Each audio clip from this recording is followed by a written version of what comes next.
ആ ഇത് നമ്മളിപ്പോൾ ഒരു സൂപ്പർ ചമ്മന്തി ഉണ്ടാക്കുകയാണ്. നമ്മൾ സാധാരണ വീട്ടിലുണ്ടാക്കുന്ന പരമ്പരാഗതമായിട്ടുള്ള ഇൻഗ്രീഡിയൻസ് തന്നെയാണ്. കുറച്ച് പച്ചമുളക്, അത് കാന്താരിയാണെങ്കിൽ വളരെ നല്ലത്, കുറച്ച് വെളുത്തുള്ളി, കുറച്ച് ചുമന്നുള്ളി നമ്മൾ മിക്സിയുടെ ജാറിലേക്ക് ഇടുന്നു.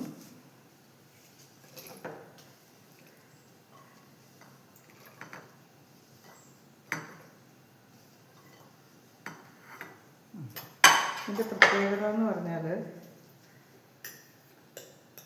ഉപ്പ്,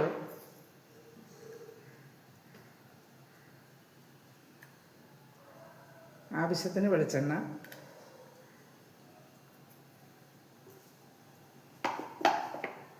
ആവശ്യത്തിന് വിനാഗിരി, കുറച്ച് നമ്മുടെ പുളിയൊക്കെ അനുസരിച്ചുള്ള വിനാഗിരി.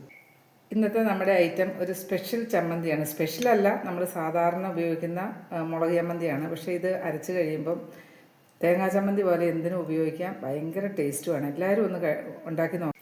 ഈ ചമ്മന്തി അരച്ച് കഴിച്ച് നോക്കി എല്ലാവരും ഒന്ന് കമൻറ്റ് ചെയ്യണേ. എല്ലാവരും ഒന്ന് ട്രൈ ചെയ്യണം കേട്ടോ. ഇത് അധികം നമ്മൾ സാധാരണ അരയ്ക്കുന്ന ചമ്മന്തി തന്നെ, അതിനെ ഒന്ന് മാറ്റി പിടിച്ചെന്നേ ഉള്ളൂ. എല്ലാവരും ഒന്ന് ട്രൈ ചെയ്ത് നോക്കിയിട്ട് എങ്ങനെയുണ്ട് ഇതിൻ്റെ ടേസ്റ്റ് എന്നൊന്ന് പറയണേ. എല്ലാവരും ഒന്ന് ലൈക്ക് ചെയ്യണേ.